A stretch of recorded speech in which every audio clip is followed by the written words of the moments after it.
You just tuned it in. Global and worldwide. Hitting you on the one with no delay. Because it's the Fighter's Voice. The Fighter's Voice. With your fighting host, Richard Ortiz. And the formidable co-host, Mr. Cole Escobedo. Remember, every fighter has a voice. Fresno, California, we're live here in our own home studio because of this whole coronavirus. We're making it happen, taking every precaution. But that doesn't stop the Fighter's Voice from continuing to give you the best coverage possible. We got a great show for you tonight, a great lineup. We got with us the WBA super flyweight champion of the world, Joshua Franco. And joining us later, we have his manager, Mr. Rick Merigian. And then to top things off, later on in the show, we have the program director, the one and the only man, Mr. Evan Korn. I probably didn't get his ID or his title correct because, I mean, the man has so many titles, man, but that's a whole different episode.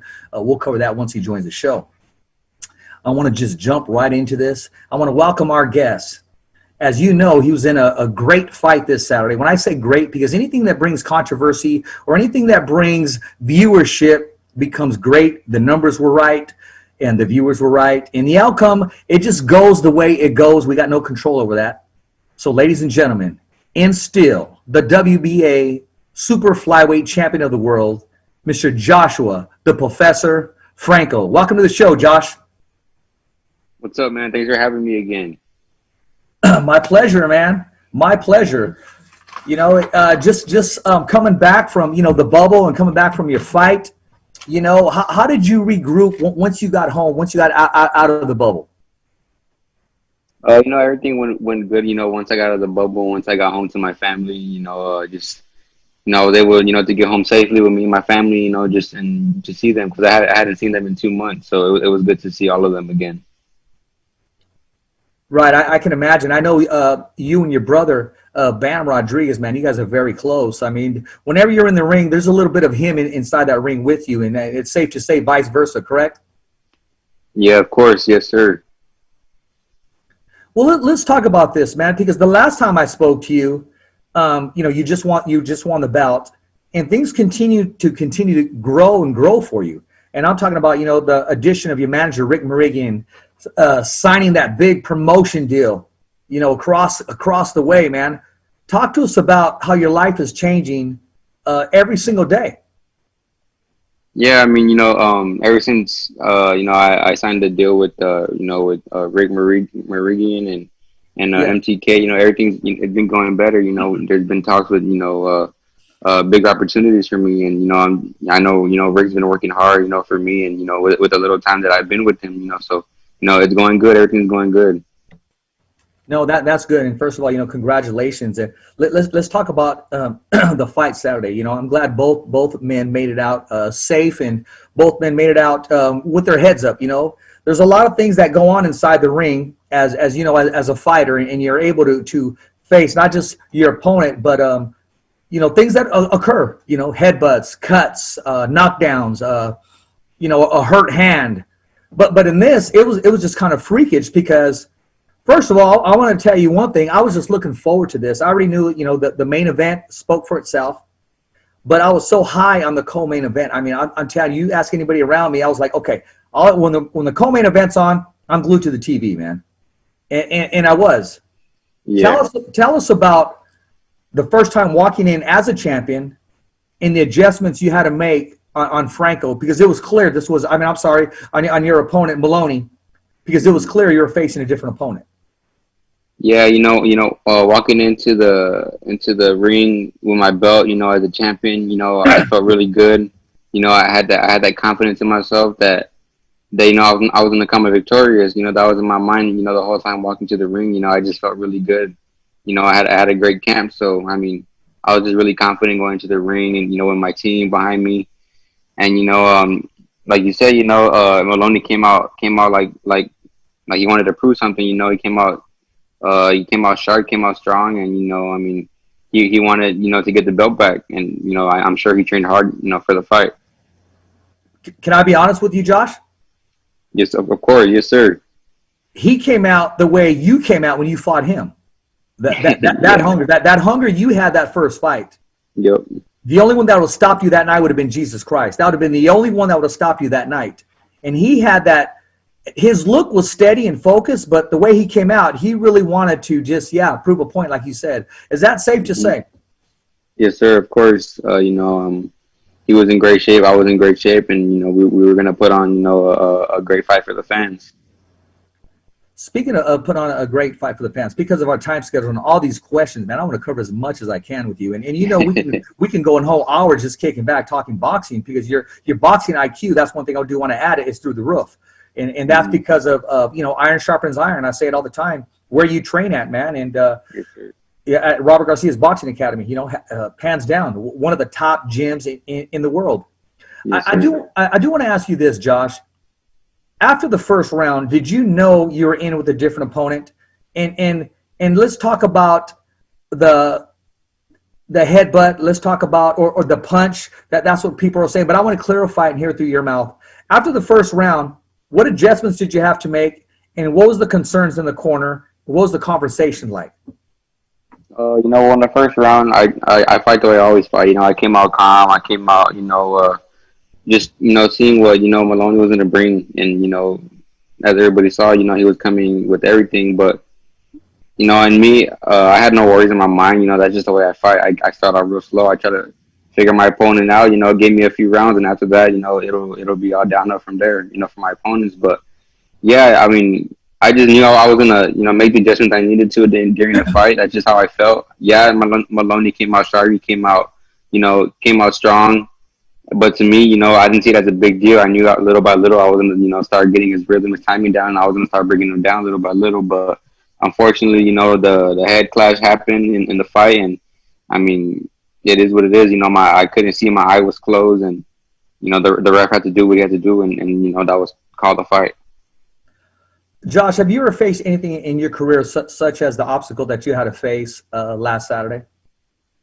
I faced, I've had a loss before, and I lost by, TKO. I mean, so, this controversy stuff going on, it's nothing new to me. I've been there before, especially with the fights with Negrete, 2 draws, 1 win. And, it's nothing new to me. I've been here. I've been here before. Okay. Now, the clash occurred in the first round, correct? Was it the middle part, the beginning part? And what was your main reaction once you felt it?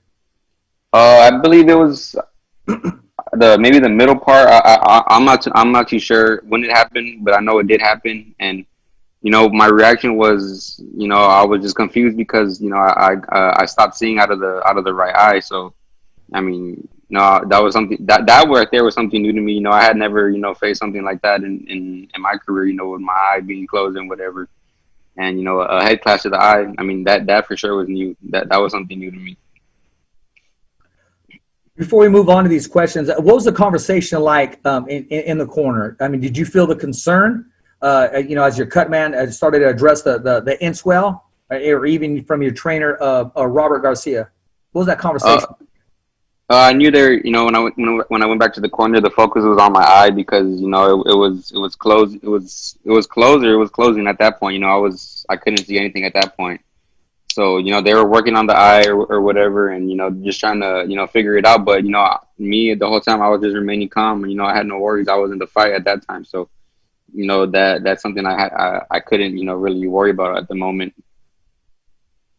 A true professional got to continue to go to battle with, 1 battery, 2 batteries, 1 arm, 2 arms. And, I don't want to call it a handicap, but you continue to keep your poise. And that's what I saw throughout the 4 rounds, or what is it, the couple rounds that it went to before they finally called it. I know they wanted it to go 4 before they could really make a decision. Yeah. When the doctor came in, Josh, did you want to continue, or was it just something that was completely out of your hands? I mean, yeah, it was out of my hands. He asked me a couple questions, and, I answered. And after that, he made the decision to, call the fight. Never in your wildest dreams. I mean, I know you were fired up. You were ready to go. And like they say, once you win the bout, you become 25 to 30% better, just mentally. And I noticed the confidence that you had. Did you expect anything such as that evening that occurred Saturday? Honestly, no, I didn't. That was surprising to me. that's I just didn't expect that to happen. Yeah, unfortunately it did, but I'm glad, first of all, because a lot of times, I mean, when things happen like that, a lot of fighters, they just want to keep to themselves. They don't want to talk to the media. A lot of times they don't trust the media. They don't know, okay, what's this guy going to roll with? What kind of story? But I appreciate the trust that you have in us and here at the Fighter's Voice, man. I mean, we're here to build a fighter, number one. And that's all we do. Josh, I'm going to address some of these questions that have been coming in. And, your answers, I mean, your best response is all that we can do. Good. Now, speaking of controversy, this is from Jamel Herring, and what was the result of his last fight. It said, excuse me, tell Josh that I said for him to keep his head up and push forward. You guys all see my fight and are familiar with the fashion, and I was bashed for weeks on social media by the press. Even though I was clearly winning, it happens, and all you can do is push forward. So it's a question and a comment. Yeah, thank you, Jamel, for the kind words. I appreciate it, bro.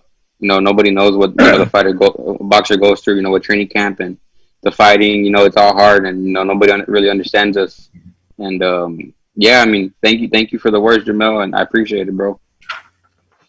Okay, man, I got to fly around here, man. I'm gonna have to throw a little jab on me. I'm serious, man. That's about live TV. That's real TV. Now, here's one, and check this one out, man. I mean, we've had a conversation about this numerous times. It says from Sean Gibbons, Viva Sean Gibbons. Yes, please let Joshua Franco know I send my congrats on his victory Saturday night. And that German Akajas is a big fan of his fighting style and looks forward to one day fighting and unifying the WBA title in the IBF title. And he also added the biggest rivalry in boxing, the Philippines versus Mexico. Thank you, Sean. I appreciate the congratulations. Yeah, I mean, I feel like me versus German and Kaz would be a great fight. Something the fans will want to see for sure. It would be nonstop action. Like he said, Philippines versus Mexico. That'll be a great rivalry, and just.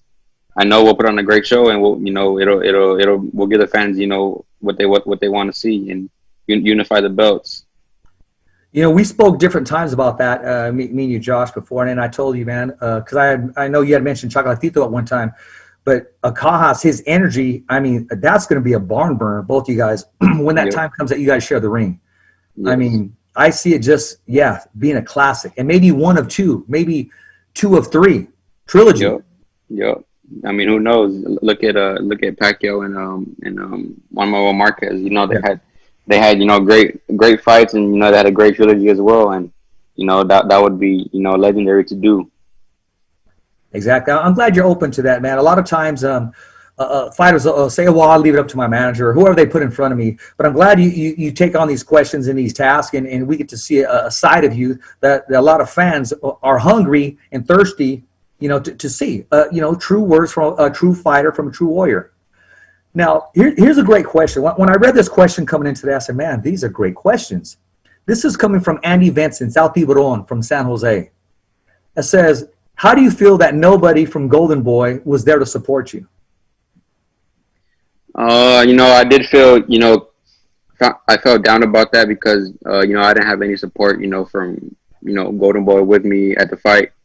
And then, also I seen that Oscar De La Hoya tweeted, at first he tweeted that he did see the headbutt, and then he started switching up towards the end, saying that he didn't see the headbutt, which is kind of messed up, coming from our own promoter. But I mean, what can I do? I'm just gonna continue going and stay strong. I mean, we'll see what happens. I mean, for what it's worth, man, I'll probably get some slack for saying this. I've never seen him one time wrap your hands or put a mouthpiece in your mouth. So you truly know who's in your corner. Of course. Yes, sir. There was a text that was out there, and it said something like, I can't wait to the main event, or said something. And I don't know if you remember, I said the main event, I'm looking forward to the co-main event.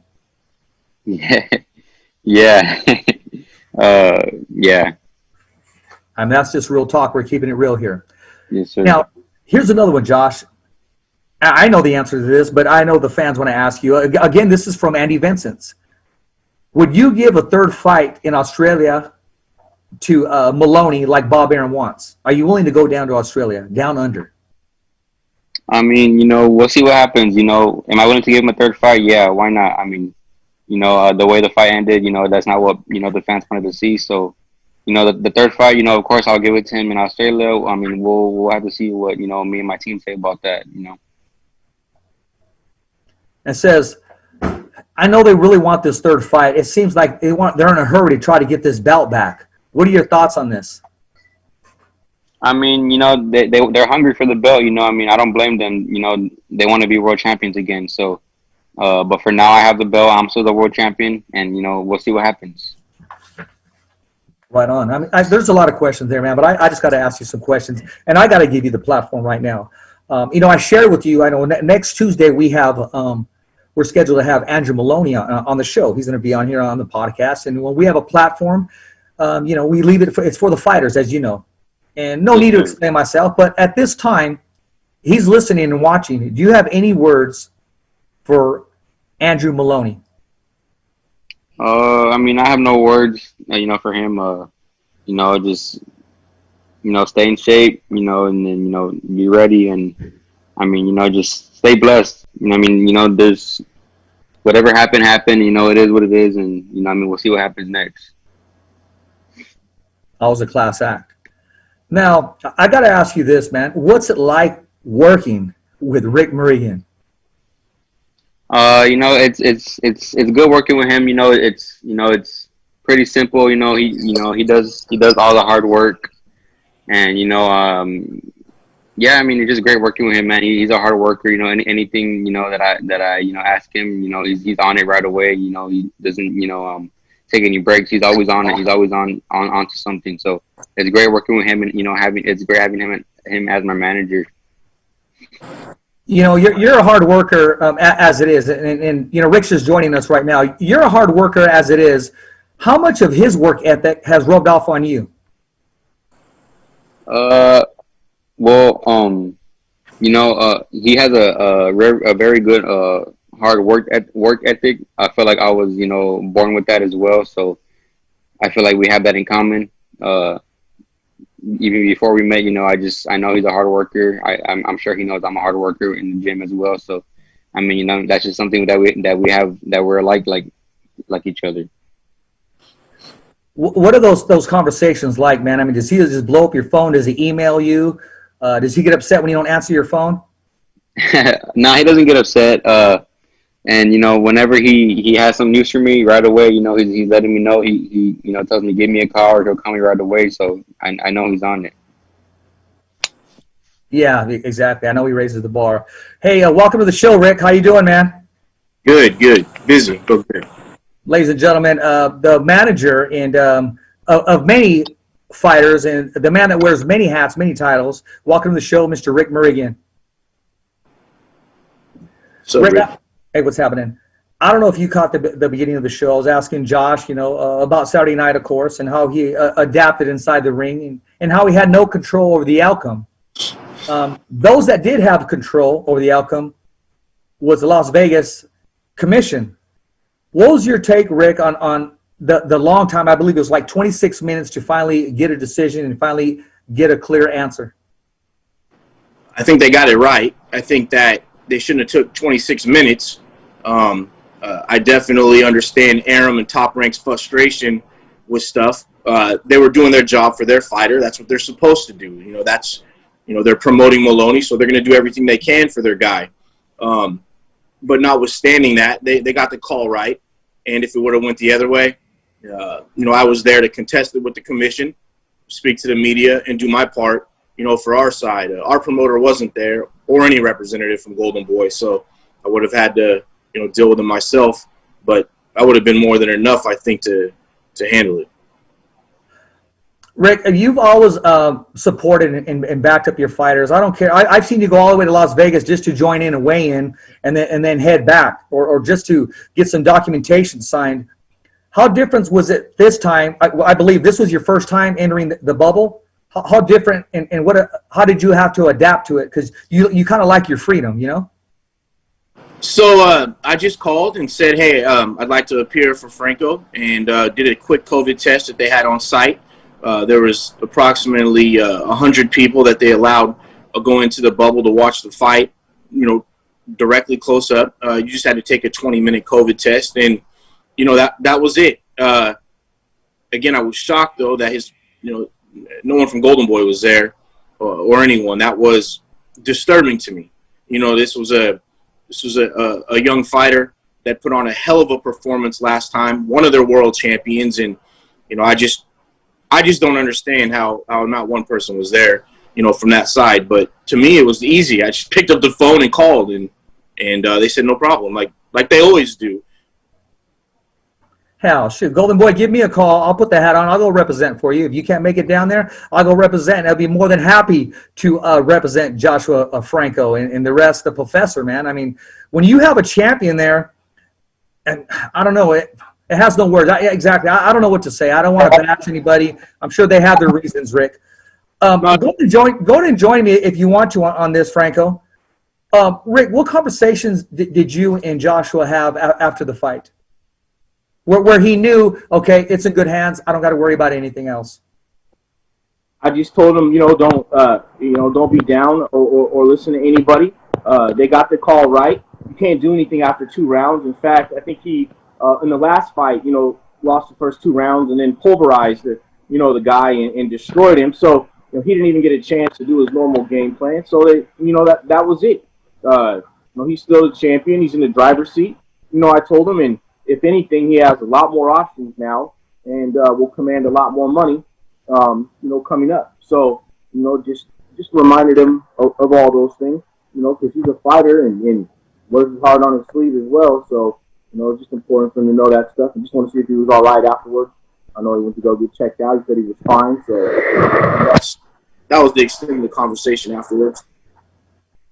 Josh, when you hear that support system from your manager and from your team, how does that make you feel as opposed to a year ago? It makes me feel good knowing that I have a good team behind me now, even stronger, adding Rick and, MTK to the team. It just makes me feel, that I have nothing to worry about. I'm in good hands. I know that they're going to take care of me very well. Rick, I look forward to your post, man, because I'm thinking, who's this guy going to sign next? I mean, rumor has it could be Garnelo's name's been thrown out there. Andy Ruiz Jr.'s name's been out there. It's like no fighter is safe from not signing with Rick Merigian, man. First of all, congratulations on the fire that you started, man. When did this fire start? And when did you wake up and say, you know what? It's time to shine. It's time to take it to the next level. Man, I'd like to say probably 6-7 months ago. I just woke up and said, enough's enough on my end. I need to get stuff done. I'm capable. And I just woke up that morning and said, okay, I'm going to go do this. And then I pushed and tried. And, I've always felt that fighters are misrepresented overall in our sport. There's not a union. They're not protected in a union. So, managers are as different as people are different. And I just feel that with the team I put together and some of the things that I've already learned I'm capable of, that, I can protect the fighter better than most managers, and maximize their career earnings, as well as a number of other things, from endorsements and PR and media, just properly represent them. And, I found ways to work with them that they're still comfortable with them and respectful to anybody that's existing. And, that was it. When it comes time to protect your fighter and to talk for your fighter, I'm going to describe you as a fighter, walking down and walking into that ring, into that cage, you become this quiet person, and all of a sudden when it comes to protecting or speaking for your fighter, a switch goes on. Do you got control over that switch? It just happens, or it's just embedded in you once you're signed and taking care of your fighter? I approach every situation with the utmost respect, morally and ethically approach any negotiation, and then I guess that switch goes off when, you've given someone that type of respect and they lie. You can deal with a lot of things, but dealing with people that lie is something that you just can't do. For me, it's the worst type of person. So usually it's a lie or something to that extent that will, trigger a different side, you may want to say, where, the gloves come off and the courtesy's gone and it's all business. And, sometimes they will mistake mistake my kindness for weakness once in a while. And it's the best way to describe it. But until I'm given a reason, not to respect that person because I'm showing them the utmost respect in this situation, then that's usually when I'll be a little vocal. When do you know it's too far? And it's too far when his promoter last night, goes on to Twitter and says he didn't see the headbutt, and puts his fighter in jeopardy all the way across the board. And then, obviously anybody with a brain would understand that the opposing side's lawyer, which the kid got a lawyer, Maloney, out of New York, and the first thing he cites for his appeal is that, our own promoter said he didn't even see a headbutt. To me, that's just ridiculous. So that's one of those situations where I'm not going to be quiet. That's a stupid thing to do. And nobody at Golden Boy defended it. Nobody at Golden Boy said a word afterwards. They just let him do it. CEO or not, it's the wrong thing to do. And, if you're in that company and you're running stuff, then step up and do the right thing. Don't make excuses for that type of behavior. He seriously can put his fighter in jeopardy by saying stuff like that. And let's say he didn't see a headbutt. Do you really think it's smart to go on to, social media when you have millions of followers, media included, and say something like that and put your own guy at jeopardy? So that's an instance where there's no need to be silent anymore or careful. It's like they don't care, and then subsequently you get a bunch of excuses afterwards instead of just owning up to the screw up and or doing something to fix it. They just leave it there. So, that's a scenario to me that I didn't feel was personally right. Unless you can explain it to me or someone with any, anybody can explain to me why that was okay to do. That's a good example for it. I can't explain why there was nobody there to represent, and that could have just been left alone to add an opinion when you were not there live. I kind of would have held back on that myself. I checked. There was not a request from Golden Boy to be at that fight by anyone. And Top Rank is not a company to turn down anyone. Every promoter had a representative for the opposite side at that fight and the past 6 fights, or any of them I can remember. Hell, I was there in the crowd with 100 people in the bubble. What does that tell you? There's no excuses to be made. But they've got a bunch of excuses, of course, which, that's the part where I just don't respect. Say you didn't go because you didn't want to go. Say you didn't go because you didn't think about it. But don't lie. Just tell the truth. But just the whole situation rubbed me wrong. Where are the promoters to advocate for the fighter if something happens? Everyone's saying, oh, Aram and this and that, and Top Rank, they're influencing the commission, as you guys saw on ESPN. They're in their ear saying stuff. That's their job. They're defending their guy.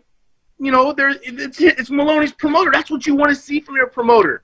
Now, can you imagine if someone from our side was there to jump in that conversation as well and help out, advocate for them? That's the only point I can make to you. Like, it's not a good feeling to be in a situation like that. It's just not. And there's no excuse that's rational that you can use for it. None. I agree with you, man, and I feel exactly your energy and how it's changing from the concerns. I expected to see Oscar in that ring going crazy, or somebody representing him, or just doing what they needed to do. Honestly, I did. Just one person, just one executive could have showed up. There was no restrictions. Nobody asked. I was there. There's 100 people in the bubble there as a crowd, and Top Rank's never turned down anyone, especially in a world championship, to have a representative there, in the bubble. And trust me, that decision could have went either way real fast, as you know. So it's just a unsettling, feeling. Josh, you're listening to your manager and the concerns that he has. Josh, in your opinion, how does Golden Boy, how do they fix this? I don't know. How do they make it right with you, Josh? Richard, I don't know if it's fair to ask Josh, Josh that's more or less me. You should ask that in his team, even right now. I know, Rick, but I want to see how. I don't expect Josh to give details. I want to know how he feels. He's a fighter. I have nothing much to say about that, Okay. But I would, ask Rick that question. Okay, that's fair. Rick, how does Golden Boy make it right? How do they fix this? They go out of their way and just, tell the truth on stuff and own up to the issues and not make excuses for not being there and saying they weren't allowed and this and that. Just do something that shows some good faith or effort towards Josh. I mean, I don't know what else to say, but Josh is the champion, so you understand. Josh has his rights to fight, anybody at this point. Could be Roman Gonzalez, could be Hawkins, it could be a trilogy again. But Josh is not going to be forced by Golden Boy or anyone else to into a fight. Josh will decide that. He has a team of people. We'll get him his options, and he'll make that decision, going forward. But, I mean, that's the best way I can answer that question. But, as you can see, this is not the only situation over there that is less than normal, in my opinion. I mean, I didn't anticipate these kind of things happening. I approached, dealing with them in a great and positive manner and was upbeat about it. But some of this stuff is just ridiculous. I mean, it's ridiculous. Josh, and moving forward, I mean, we talked before Rick joined us about your options. I mean, what would you like to do? Who would you like to fight? What would you like to do for your next move, moving forward, Josh? I would like to, if it was up to me, I would unify with, one of the world champions, Chocolatito, Ancajas, whoever, any of the top fighters, I'll fight any of them. I don't care who it is. That's a great answer. I appreciate your answer, Josh. Rick, I know your hat's on, man, and you're ready to go. And yes, I'm glad you're standing your ground and moving forward and exploring your options. I know you slept on it before you make a rational decision. What does Rick Marigan think is the best option for his fighter today, right now? I mean, obviously, one of the biggest concerns is the biggest check that would be derived for him. He's earned that. He's earned the right to a payday at this point for a lot of reasons that I won't get into, on this call. But, I mean, that would definitely be, first and foremost, something that I would want to see, just the best situation for him. Highest offer, best network, most exposure. Those things will play into the decision making, I'm sure, for him. Hey, not playing matchmaker myself, but your buddy and legendary Sean Gibbons has made it known that German Cajas and Joshua Franco would be an outstanding fight, a barn burner for the fans and for the fighters. What's your take on that possible matchup to unify? Great fight. I mean, you remember what I did in Fresno with 21 days with Hawkins. It's 6,500 people here attend. So with Franco fighting, if we're allowed, I'll fill the Save Mart Center, legitimately fill it with him fighting, and he'll make a hell of a lot of money and have his first big promotion done. I'll do it for him. So that would be a great thing if the money is right for him in this situation. Definitely. I mean, that could be definitely could be an option for him, And I know Aram is friendly with Hawkins and Gibbons, and they've done a lot of stuff together. So that's not off the table. I'm sure it'll be looked at. No question about it. Rick, after this year, I mean, we're all waiting for it so we can put it behind us and move forward. What do you have in store for 2021? Is there anything that's going through your mind that you can just give us the heads up on, or just hint? Because I know you love giving hints, man. Look, I anticipate that we're going to be stuck in this situation for the better part of next year, at least the first 6 months. So at this point, I just hope to get some marquee fights done for the guys, for Franco again, Ramirez and Taylor, just there's a whole roster of guys, all of them good. Just I want to get them placed and at least keep them busy somehow, some way. And at this point, that's the goal for it. But until they take these restrictions off, it's going to be hard to do anything, spectacular that I would normally try to do with filling an arena or coming up with something gigantic. It's just going to be hard at this point. I mean, that dictates everything. So, you got to appreciate, Top Rank and some of these companies, Matchroom, that are going out there and producing these fights still under these circumstances. It's not easy. It is definitely not easy, and it's costly, and it's just a nightmare. So, we're fortunate that, the big promoters are keeping the wheels turning right now. And I don't think a lot of people understand that. Just to let you know, a comment that came in today. I mean, just a random talk. You spoiled Fresno. You don't realize how spoiled Fresno was and how much they appreciate the fact that they've had huge fights there at Save Mart Center. Boxing is back in Fresno, world title fights in Fresno, and people who were just hating along the way didn't realize that you gave them the golden ticket. A lot of them were fighters. I mean, to make their pro debut in front of 12,000, 15,000 people is unheard of. And for that just to be vanished and gone right now, I mean, the impact that you made on Fresno, is that high on your agenda once we start moving and completely to the normal circuit? The second I have the chance to, you'll see that stuff happening. But you'll see more of it happening than last time.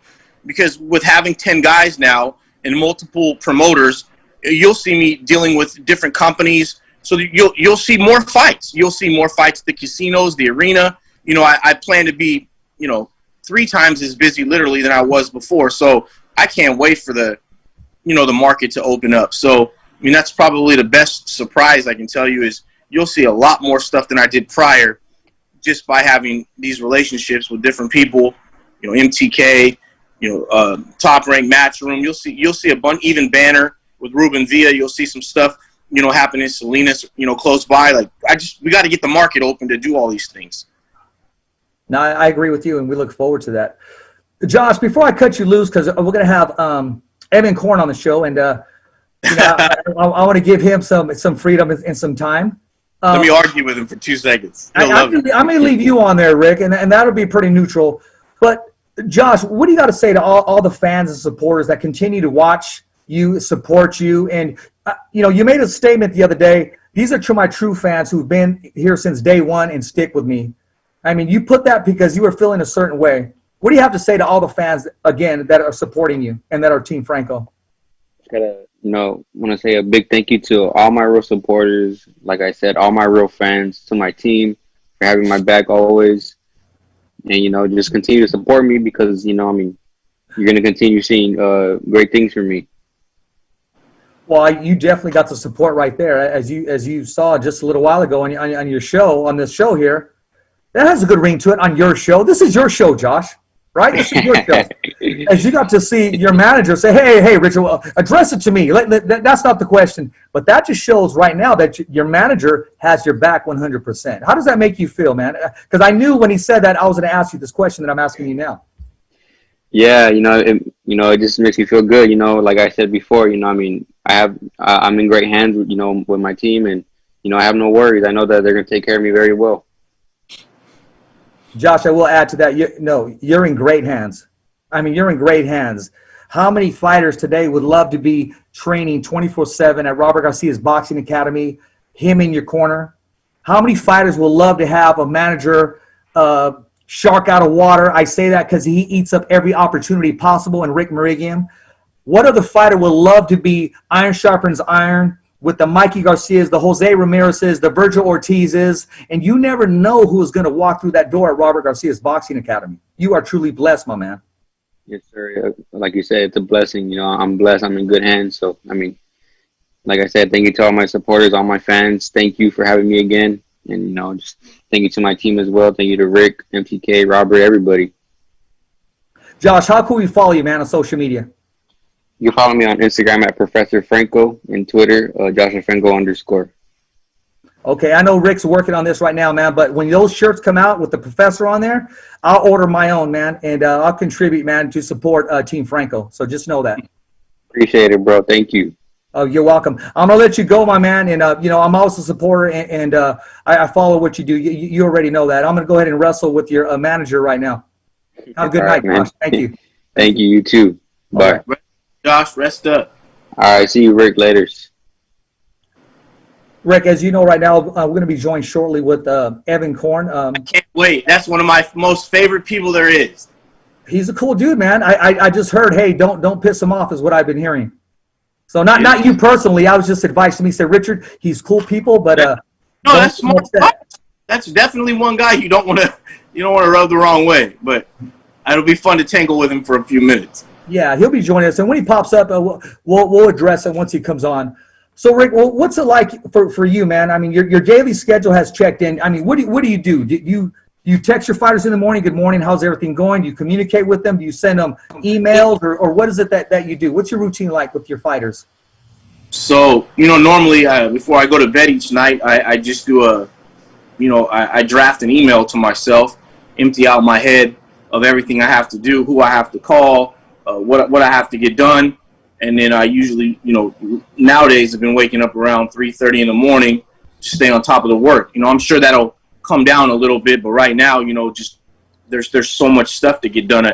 It's one thing to go out and acquire guys and sign them in normal circumstances, but going out and doing it now is just, the work is, compounded times 10. I mean, you've got bad scenarios, promoters that don't have fights, contracts out of whack everywhere. So trying to protect the fighter, get them set up right, and advocate for them is very hard during these times. So, I've done this at probably the worst time I could probably do it. But, like what I like to think and tell myself is that the best opportunities come in the worst scenarios and the worst situations. So for me, this pandemic and all the problems associated with it, that was my chance to do this. And that's how I've looked at it and approached it. If I can straighten out certain situations, if I can help these guys, then I've done my job and earned my place.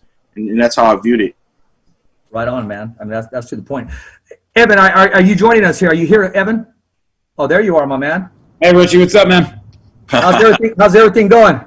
I'm good, man. Good. Yes, everything's going good. Holy crap, you got Rick on the line. Uh-oh. Hey, man, that's not my style, like ambushing or something. He just said no. He wanted to say hello personally. He had nothing but good things to say. No. Rick is the best at what he does. Drives me absolutely crazy, as I tell him all the time, but he's the best. So Richard threw me out at the fight this weekend. He had security remove me from the bubble. Richard, do not listen to me. Listen, I apologize, my video is not great, but I may or may not have tried to get Rick thrown out, but he's a hustler. He can always find his way back in to places, so my efforts were all for naught. I mean, I can see that happening. I can see security trying to throw him out and then coming back looking at a handful of tickets because Rick hooked him up and took care of him and didn't stay at a suite in Vegas. Rick had special vouchers for the bellmen and the chefs at the MGM Grand, so they all got in. Hey, you know what? All jokes aside, you're telling the truth, Evan. Well, it's like actually like kind of not even kidding, probably knowing Rick. But I really, one of the things when all this stuff is done and we can get back to events, I can't wait to see what Rick has in store, because has a really good roster of talent under his auspices now. So I'm excited to see what he does with all of his fighters, top rank and otherwise. So that'll be really fun when we get back to business, for sure. Absolutely. And you know what? We're all excited about these back-to-back shows, Evan. I got to hand it to you, man. I mean, we're talking about 2,029,000 viewers this weekend. I mean, 2 million. Yeah. No, it was, we were all very happy with the numbers, and, a credit to Terrence's talent and a credit to the promotional muscle ESPN put behind it, and a big credit to Kell Brook, who talked the talk and was fighting well for a few rounds and got caught. But, it was a exciting promotion all the way around. And, the only thing that would have been better is if we were in front of 18,000 fans in Omaha, but it was a fun night for sure. Night and a controversial night. I know, Rick got away with one by the skin of his chinny chin chin in the co-feature. Skin of his teeth, Rick. If you knew how many media people asked me how I felt about Top Rank and what was going on and the influence in there and the screaming and this and that, my answer was, that's their promoter doing their job. They're supposed to be doing that. They're supposed to be advocating for Maloney, while I look around and don't see anybody else on our side but me. So, I mean, listen, I'm joking around, but obviously Rick is going to stand up for his guy as much as wrong as I believe his opinion is, or right. what I think his opinion is. He needs to stand up for his guy. And I think it'll all be settled in the third fight, because in the second fight, Andrew Maloney was on his way to knocking out Joshua Franco. And listen, I have nothing but Joshua Franco is a consummate pro, one of the nicest kids you're going to meet in boxing. So, I'm not rooting for this kid to get beat up, but he was on his way to getting really beat up in the second fight, and I strongly believe in the third fight, justice will finally prevail. Any idea where that third fight is going to take place? Is it going to be set in stone? Is that what you push for immediately, a third fight? Listen, I'm going to, as I've told you before, Richie, when I come in the show, those are the decisions of the people in power, the Bob Arams of the world, Oscar on Franco's side, Franco's team, including Rick. But all those parties will come to an agreement, and if the WBA mandates a third fight, which I believe they will, then it's mandated. And I think both sides, credit to both sides. Andrew wants to fight. I think Joshua, I can't speak for him. I didn't listen to him earlier, but I think Joshua would want to set the record straight, because a lot of people are saying, yo, you would have lost. You're on your way to getting lost or getting your butt kicked. Joshua's a proud guy, and he would want to, I think, prove people like myself who are out there saying Andrew's on his way to winning comfortably that, no, that wasn't the case. So I think, listen, at the end of the day, and I saw Andrew. Andrew came by the office, Top Rank offices yesterday. I met with Bob. I was with his team for a bit, and I told Andrew that, I know it doesn't feel this way now, but at the end of the day, if you take care of business and you beat Franco like you think you can, and we all think you can, you'll become a bigger star than ever, and you'll make more money than you would have. It's just the way it is. So, I guess that's sort of the silver lining that can potentially come out of it for both men, is that both are more well known, and the third fight, when it happens, will be far more anticipated than the first or the second fight, and so it's going to be very exciting to see what happens there. Listen, the third fight, depending on COVID and what's going on in Australia, could happen in Australia. Bob talked about that to Fox Sports Australia yesterday. That would be a great part of a great event potentially with other world title fights. I know Joshua would travel to Australia. Money's right. Hey, let's get your passport. Let's go. So, listen, it's a lot of controversy Saturday night, but I think it's going to lead to a lot of great things. Very well said, and thanks for the information. And I know, Evan, I know you're not the matchmaker and you don't make these decisions or answers, but these are the questions I got to ask. As a host, I got to ask, even though I know you don't know, just to get something hinted, that's what I need to ask. So just like a promoter would stick up for his fighter. No, listen, I think, I've seen other videotape that was given us by ESPN, and it was abundantly clear that it was a punch that opened that caused the damage, and I think that'll be made clear soon enough. At the same time, you have people, somebody from the commission quoted, I believe in either Lance, I think quoted to Kevin Iole, saying a jab couldn't do that to an eye. Well, Andrew Maloney in the fight when he won the title over Elton Dari last year actually opened up a humongous swelling over Dari's right eye, which was the cause of a stiff left jab. So the same injury that was caused by a left jab in the Franco fight, he did it to another opponent. So there is precedent for that.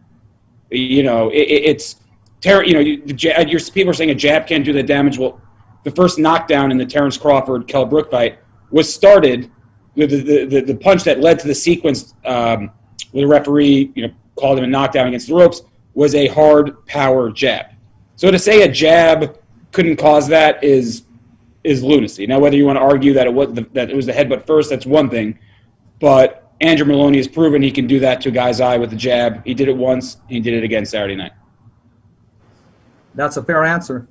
Listen, you've had a great last couple of shows, and I'm going to jump into some of these questions and change it up a bit because I do want to touch this topic when we do end. But right now, I want to change it up a bit.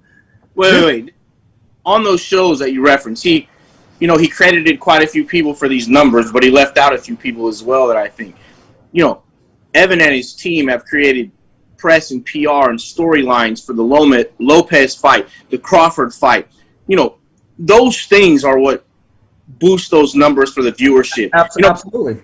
Getting outside celebrities involved in these fights, countless interviews, mainstream interviews, pop culture mainstream type stuff.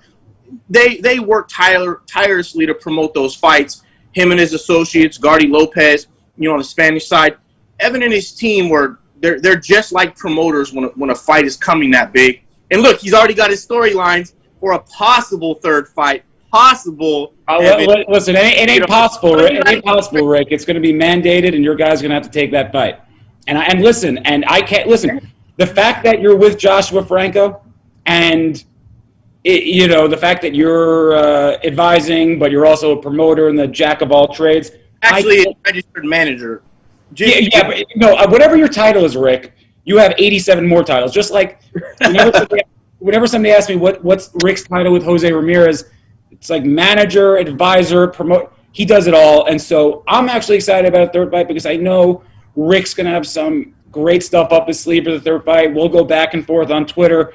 It'll be a fun time for all of us. And Rick's right. I mean, we've got a great social media team, a great video team that edits great videos. It puts together great behind-the-scenes content. Todd DeBuff, our president, has really invested in those types of avenues to get those stories out there. And I think Rick saw with the in-arena presentation in this bubble, that all started with Todd, looking how other sports were doing things and saying, the era of, you used to go to events in the early 2000s, mid 2000s. There was no video boards, no light shows. This is boxing videos. And going to a boxing event back in the day, could be kind of boring. You just, fight would end. You sit on your feet. No big hubbub. So I think that all that stuff, especially with a guy like Teofimo Lopez, that's 3 years of building and building and building. But the most important thing is you have a kid who's got the personality and is willing and able to do every press interview you throw his way and wants to get better. Will ask how I can get better, how I can improve. So when you deal with guys like that, it makes your job so much easier. Well, that kind of answered my question. This question was coming from Lee Samuels. He said, what's it like, and I'm sure he knows the answer already, what's it like working with the biggest stars in boxing? Lee's asking that question? Yeah, he's asking. Wow. The guy who worked with Marvin Hagler, Muhammad Ali, et cetera, go down those. What's great? Every guy is so different, right? Like dealing with the Terrence Crawford is 180 degrees from Teofimo Lopez, and from Tyson Fury is his own animal. Jose Ramirez is a unique guy. I mean, he's more, in my dealings with him, is very quiet, very respectful, very businesslike, but does what needs to get done. Fury's more boisterous. Crawford, there's a side of Crawford I don't think a lot of people get to see often. I think you saw a little in that behind-the-scenes video when he's challenging people to ping-pong games and being the most competitive man on earth. But to answer the question, man, it's fun. And I really enjoy working with the guys that are coming up. That, a 20, 21-year-old kid, you can be a little more straight with them because you've built that bond from the beginning. So it's fun, man. I've been having the time of my life. But for Lee to ask that question, I've asked that question of Lee 1,000 times. What was it like working with Hagler? What was it like working with De La Hoya or Eric Morales? I mean, Lee's worked with them all, so for him to ask that question is fantastic. Evan, today, I mean, it was like remarkable to get a call just randomly from a Hall of Famer that just wants to talk boxing to you. Yeah. I mean, honestly, I'm on hold, and then I'm showing the other person in the room. And I've been on hold for 20 minutes, but I'm getting a call from Lee Samuels. They knew what they said. Shit, just answer the call, man. Yeah, so I didn't answer it in time, but he called back and just loves to talk boxing with me from a Hall of Famer. I'm like a kid in a candy store. And then I told him you were going to be on the show today, and yeah, he shot that question my way. No, it's he's sometimes in the office he'll just come up to goes, Evan, come here. Like, Evan, come here, and I got a story to tell. He has like some nugget, and what's great is PR when ever since Lee started in a different era of PR when newspapers were king and radio was king, and it was you got your message across in a different way. There's no social media, no internet, etc. But so many of the principles that Lee mastered still are still relevant today. How to deal with the media, how to get storylines out there. I mean, Lee's the best at what he did, and so to call him a mentor is like beyond my wildest expectations of a job like this. I mean, it's pretty cool. Well, he spoke very highly of you in the hard work that Rick was talking about earlier, behind the scenes and in your team, and especially the numbers, the last two shows. So knowing that is coming from a man that is very well respected and top rank, and just in the boxing world in itself, how does that make you feel, Evan? I mean, humbled. It's listen, compliments are great. When you hear people like Rick complimenting the work myself and Gardy does, and we're a small cog in the engine. It means a lot, but you try to stay grounded, because it's you're only as good as your last promotion, and we had a very successful promotion with Crawford Brook, but we've got Shakur Stevenson fighting in December, and I think a really exciting slate of fights in 2021. Ramirez Taylor, oh man, I got a tickle in my throat there, and I think that's the fight in 2021. And what I love about that fight is I've had a couple people say to me, oh, Ramirez has got no shot. Oh, Taylor's going to toyage. Taylor's going to – and I was like, man, these people don't know Jose Ramirez. And listen, it's a great fight. I won't pick it one way or another. Both are top-ranked guys, and so I won't make a pick publicly. But, Jose didn't fight his best fight in his last fight. I thought he beat Postal – close but clear, and now people are using that fight to say, oh, well, Josh Taylor's going to run roughshod over him, and no, I think it's going to be a great fight. That's the one in 2021 I want to see. I hope, if it wasn't for COVID, I'd love to see that in Edinburgh, right outside Edinburgh Castle in Scotland, like Josh Taylor wants. Everybody's come to Jose's hometown. He could go there. Josh could come to Fresno. I know Rick wants to put one in the football stadium. Over at FSU, so either place, man, would be fantastic. LA, London, you could put that fight. Vegas, you could put that fight anywhere. Vegas, Rick, listening to that, how does that make you feel, man? Knowing you're getting a green light, so to speak, you're getting a good cosign. That wasn't a good cosign. Yeah, of course it was. Hey, Evan wants to fight at the Edinburgh Castle. It's not. Look. It's a great. Rick, I want to go to Edinburgh. That's why it's not about. Yeah, I just want to go there. That's so. So for me, that fight, hopefully it lands in Vegas. It lands at Raiders Stadium with a variance. I can sell that many tickets from Fresno to go there. To be honest with you, which will move the bottom line. But we just got to hope the money's there for the fight. To make it happen. But I think a neutral site, Vegas is probably the place that I would hope and position for that to happen. And then Richard, just so outside the ring, Evan spent some time and helped us with that massive thing I did in Fresno where we raised $60,000 in 3 days and got all that worldwide press. Evan actually spent some off time when we, getting some major media outlets for Jose lined up for that thing. Where we took the 1,000 boxes out to the fields and all that. Evan actually helped in his spare time, do that. So, Richard, just wanted you to know that. But on the other thing, Evan, sorry, we're gonna stay out of that castle. Well, okay, fine. Well, it'll be Josh Taylor in a non-Ramirez fight. Listen, I think of these fights selfishly where I want to travel for fights, so not necessarily. Rick and I have different interests there. But listen, a home game in Vegas would be nice, Rick. I expect and listen, Rick, it's Allegiant Stadium. Allegiant has a route from Fresno to Vegas. I'm sure Rick will get a couple charter planes going there. Rick's already got that in motion. Oh, we'll raise so much money for that fight from Fresno for Top Rank. It'll be hard for it to be ignored, and there's no question about it. No question. But, Evan, I've had a few people think that Jose Ramirez will knock Josh Taylor out pretty easy, given that, he fought that guy right out of that Uber driver, right fresh out of the Uber. And, Jose actually had to train for 9 months straight. Given your lengthy PR career, I don't think you can find another fighter in the history of boxing that actually had to train 9 months straight and had 4 fights, not 3, but 4 cancel on him, and then mentally stay good while his coach had COVID and a number of other things. So let's let Josh feel confident about barely beating up a guy that me and you could have handled. I like the scenario we're dealing with. Listen. I think Oppen and Kong Son could kick both their butts, Rick. But I doubt it.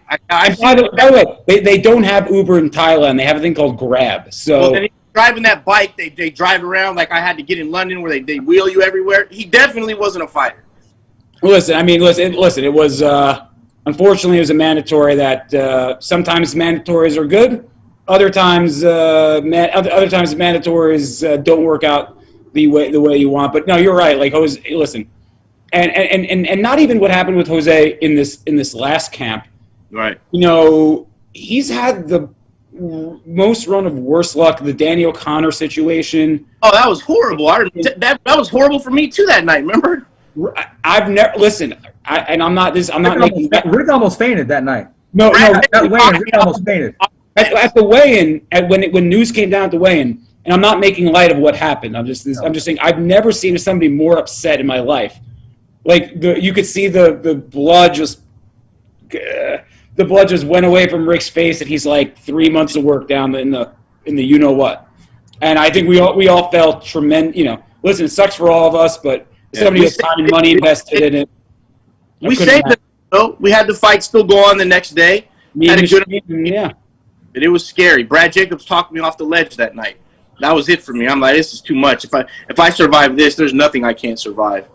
No, that was rough. But then 2 months later, we were back at my favorite venue, the Save Mart Center, and it was a hell of a promotion. So yeah, that's what I miss.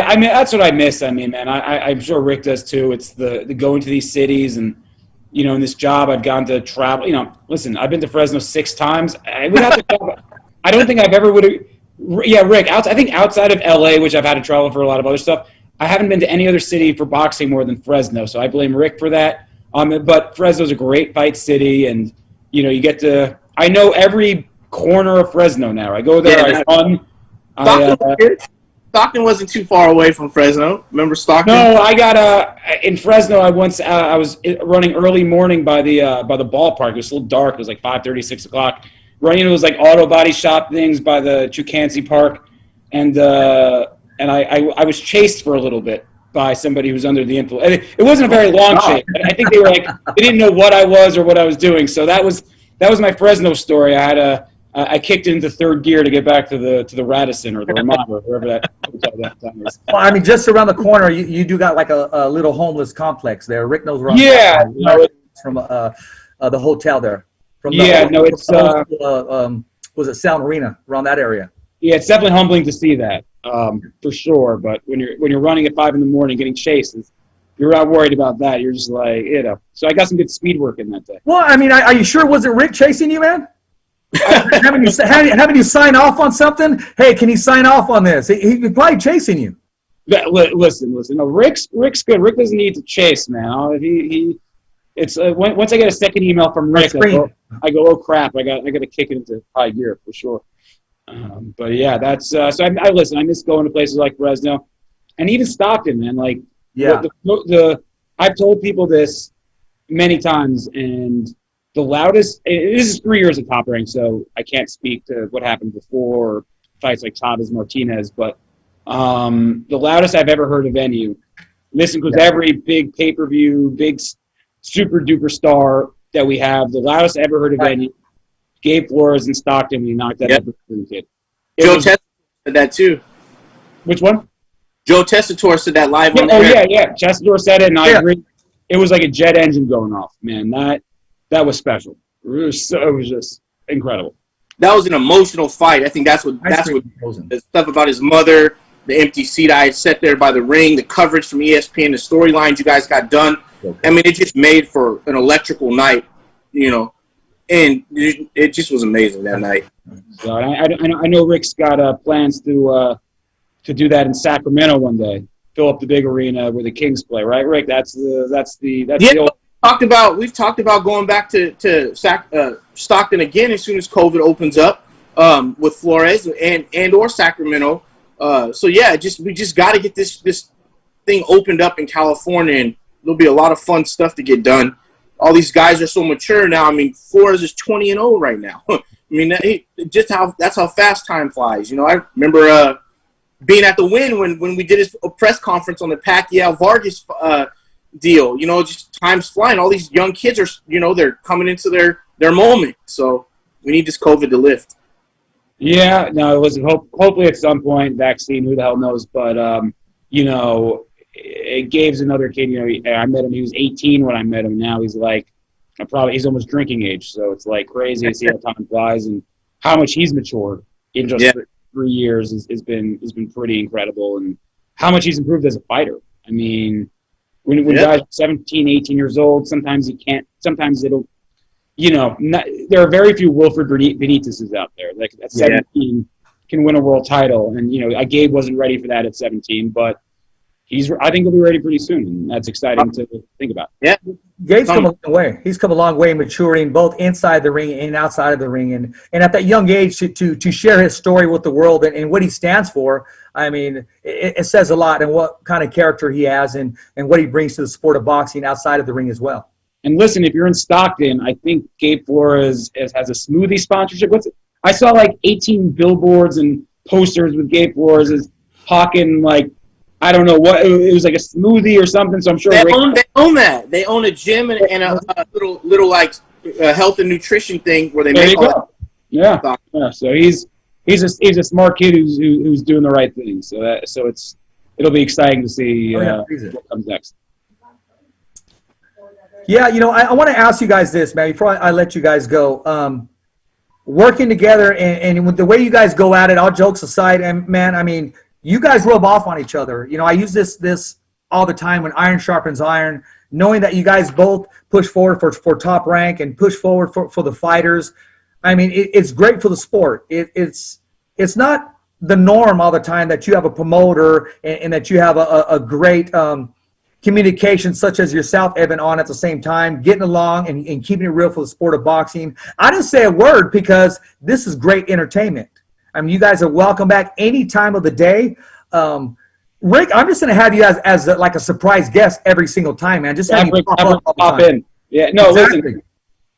I see Rick's like Twitter posts at 4 a.m. because I'm also a psychopath who's up at 4 a.m. a lot, and he's like posting motivational stuff, like grinding, working on deals, and I'm like, it's 3:30, dude. Holy crap, So like, when listen, there's always somebody who works harder than you, and when you see somebody like Rick, just I can't even fathom the amount of stuff he does. It's humbling, and when you work around people like Brad Jacobs and Rick and people like that, that's a real motivating factor for sure.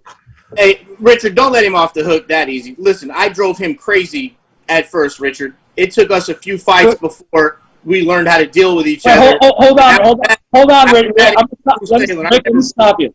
He goes, I drove him crazy at first. He's right. All you have to do is take off the at first.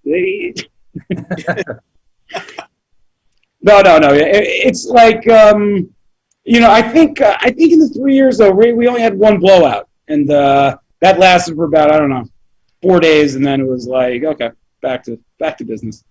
But that's when you have passionate people, that's what happens.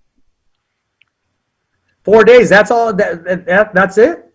I remember. I'll take it back. One time I did an interview, which was, I'm going to clear the air with you right now, Rick. That was out of my control. I only asked the questions. I can't control the answers. And Rick said, "That's it. You're never going to cover my event again." I don't know why you would ask that question, but then the following fight, I got an email, and I even said, "Rick, is this for me?" And he said, "Just show up to the press conference." I said, "Okay." So he kind of let that one go. Do you remember that, Rick?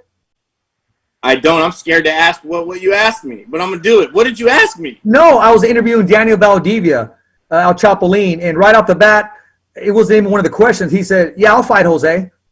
And I'm like, "Oh, okay. Yeah, exactly. Yeah, exactly." Yeah, but, I mean, everybody wants to fight Jose now. I mean, even before. And that's a compliment. Everybody wants to fight. Everybody wanted to fight him when he was just barely his first fight here in Fresno at the Seymour Center, actually Sound Arena, because they knew he was the name, and he still is the name. Nothing but good things to say about Jose. I don't know anybody who's ever met Jose that has anything negative to say about him. Not even Regis talks bad about Jose. Regis respects Jose. And he told me, "Richard, it was all about the title. And one day we may share the ring together." But he has the utmost respect every conversation I have with him. And you know the way Regis can be, Rick? Yeah, I know. I've become friends with him over time. The only person I think that is negative is Evan's friend at the Edinburgh Castle. That's about it right now. But he'll get his just due in time. So you know what sucks about this, Rich, is like I really have affection for Jose, and I've known Jose for a long time at this point. When I first met him, Mateo wasn't even like 2 yet. He's this tiny little guy now. He's like running around all over the place. And so I like Jose. I like Josh a lot personally, and so it's like I feel like I'm the parent in the middle, like squabbling kids. I got Rick over here. I got loyalty to Jose, but Josh is also a top-ranked guy. So I hope the fight happens, and when it does, may the best man win.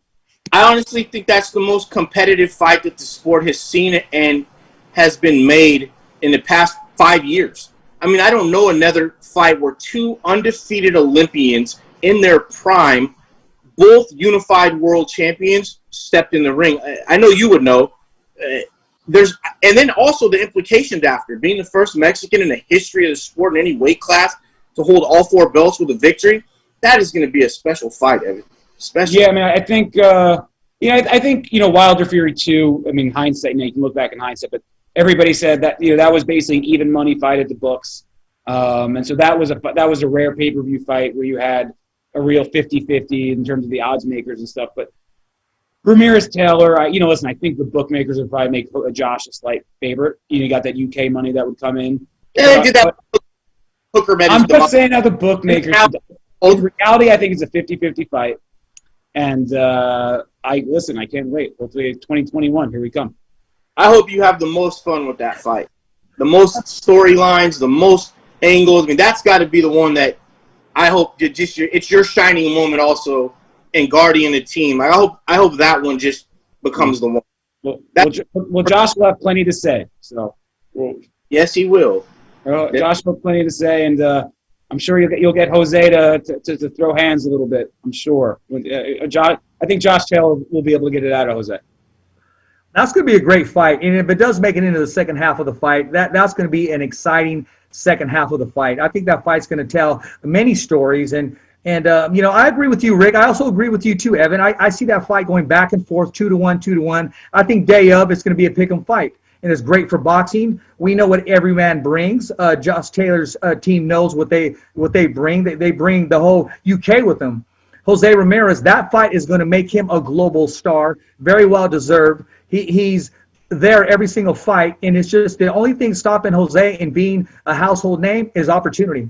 And come that day when it is signed, sealed, and delivered, he's going to bring and make most of that opportunity. Can't wait, Ray. I can't wait, Richard. I know that's a slam dunk. That's an easy fight to make. Rick already knows that one's in the bank, so to speak. Rick's already thinking after the fight, but that's going to be a great fight. And I know Top Rank, they're going to give it its just due, and it's going to be electrifying. Hey, listen, Evan, when you have another man from another promotion company going on record and saying, "Oh my gosh, the lights, the camera, the action at ESPN, I'm going to tune into this Top Rank fight." When you hear that, you know you've done your job and you continue to excel and be one of the best, if not the best in the world. How does that make you feel, knowing that you work for that company that is number one in its boxing field? It's pretty humbling. Before I got the job at Top Rank, I was admired of all the companies. I was admired Top Rank for how they developed, as just a hardcore boxing fan, how they developed their guys. And, I've always been an admirer of a guy like Bruce Trampler. And now, literally every day in the office, at least once a day, I'll just go to his office to chat, with Bruce Trampler. The moment something like that is not exciting to me, whereas I'm like a kid in a candy store, is the moment I'll quit, because that is too cool. Exactly. And Brad Goodman, and obviously Brad as well. Well, Brad's awesome. Just their knowledge is unmatched. No, exactly. I mean, you surround yourself with these guys, and it rubs off, and we're witnessing the results of that. I got to get to some of these questions before I let you go. Real quick, our guest tomorrow is Ernesto Amador. He has a question for you. Evan, what's your response when Bob Arum said, when he was asked, "Hey, how do we fix this?" And he said, basically, get the hell out of Vegas. What's your response? Is that another day in the office? Is that another correct answer from Bob, or what is that? It's Bob. It's going to ruffle feathers, but it's Bob being Bob. You're not going to stop him from speaking his mind. And it was hilarious. It was hilarious. It's awesome, man. I was going to look at it. It was funny. Right? It's already like a meme now. So It is. I cracked up significantly. Yes. There you go. Even without a beer in your hand. Now, this next one is from, my gosh, Jamal Herring. He said, ask Evan, when is Top Rank finally going to give me my own show, the Jeff Herring Show, LOL? Jamal Herring Show?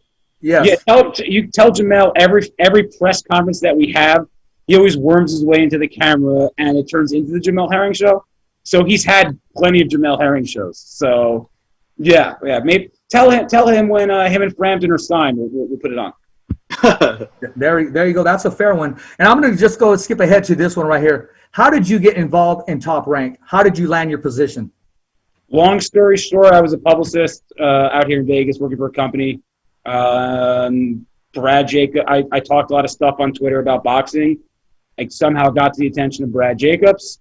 A few days later, he called me up to sort of, shoot the bleep a little bit, gauge my interest. And about 2 weeks later, I was in the office interviewing with Bob and Todd. And I got the job. It was through social media.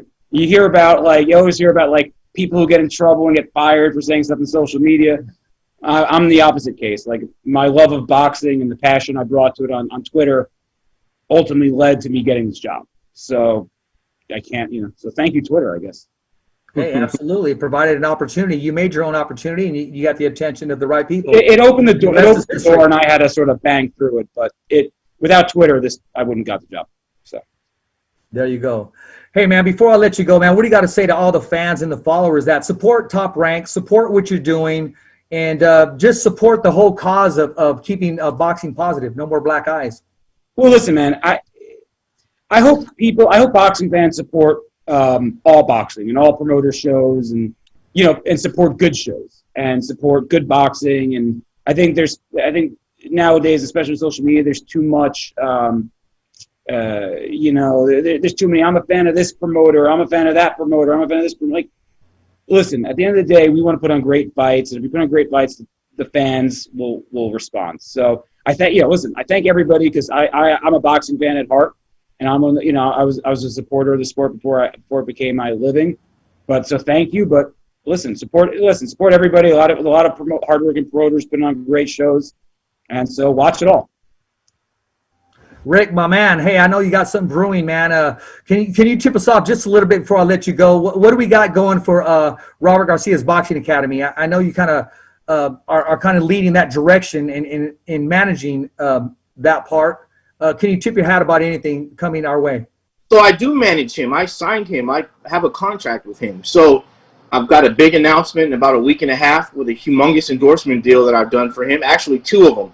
So about a week and a half, 2 weeks, you'll read about that. The other plans are, which I had initiated, was franchising RGBAs across the United States. Then COVID just jumped in the middle of it, but I still am in active communications with the franchising company, just fine-tuning stuff for a moment when this stuff does, let up. Working on an autobiography, for him that'll turn into a television episodic or even a documentary about him and his family. In the background for that, I've got a bunch of stuff that's in the works. A few things I've already completed in the last 60 days after, signing him. But look, you're talking about our era's wild card here. A young trainer with tons of world champions, arguably the best gym in the world. And, he's in his prime. And look, he's got a guy on TV and himself almost every single week. So there's just a lot of special stuff I think I'll continue to get done for him as time goes on. There you go. I appreciate that. I'm looking forward to that. And you're absolutely right about that, Jim. I always say when you're there, you never know who's going to be in there or who's going to walk in next. Yeah. Because of the level of competition and the respect that not only fighters, that celebrities and just people in general just want to be a piece of it and say, hey, I've walked in that gym. And I noticed so-and-so, and I had the opportunity to see this take place and that take place. Between that and Wildcard, man, it's like Universal Studios, and then you got Paramount Studios. I mean, you can't pick one over the other, and both are legendary, and both are good for the sport. And both you gentlemen are good for the sport. I want to thank you, Rick, for staying in contact with us and just being a pop-up guest. That's what I'm going to call you, a pop-up guest. I'm not even going to tell anybody from now on our guests. I'm just going to text you and say, pop in, and I'll send you the link. Evan, taking time out of your busy schedule. I mean, you've always embraced the show. You're a true supporter. I appreciate both you gentlemen. And, hey, Richard Ortiz, I'm your host of The Fighter's Voice, the only voice that matters. And like Evan and Rick Meridian, we're simply knocking out the competition. It's a wrap. Thumbs up for Richie. Okay, fight fans, it's not goodbye, but until next week. Remember, it's always voiceography at its finest. So on behalf of Richard Ortiz, Cole Escovedo, the special guests, and all the crew right here at the Kick-Ass Podcast, saying hasta luego, babies. And always, thanks for listening.